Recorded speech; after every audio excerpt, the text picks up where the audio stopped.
សូមបងខាងសមត្ថកិច្ចបងណាបាទសូមបងមកជួយសម្រួលបងណាបាទសូមអធិស្ឋានទៅបងប្អូនយើងសុទ្ធតែខ្មែរដូចគ្នាទេបងប្អូនដល់ភ្លើងរត់ទៅលោបងយើងបុកព្រីមក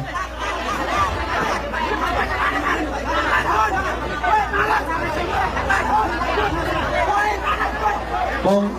សូមបងខាងសមត្ថកិច្ចបងបញ្ជាការពារសូមជួយសម្រួលតិចបងណា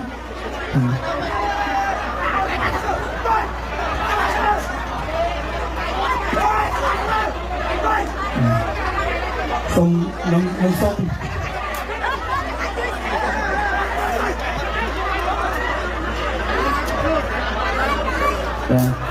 ខ្ញុំតំណាងម្ចាស់កម្មវិធីខ្ញុំសូមបងប្អូនណាបាទបងធម៌ខ្ញុំថ្ងៃនេះម្ចាស់កម្មវិធីបាទខ្ញុំសូមបងប្អូនណាបាទយើងកុំបង្កបាទឲ្យអរខានការសប្បាយបងប្អូនណាហើយដល់ជំរឿគេមកគេមិនកាត់ណាយើងសុខភាពជាមួយគ្នាហើយត្រីចាប៉ាត្រីចាយើងបង្កទៅអត់ទេបងប្អូនណាគេទៅមកបាត់ជើងមិនដែរឈីណូមបាទឈីណូមទៅឈីណូមឥឡូវនេះកំពុងតែលុបបំបាត់នៅគេមកពីឈីណូមការបង្កជាហិង្សានេះអត់ល្អទេបងសុំណាបងសុំជំនួសម្ចាស់កម្មវិធីថ្ងៃហ្នឹងបងសុំជំនួសគាត់ចុះបាទ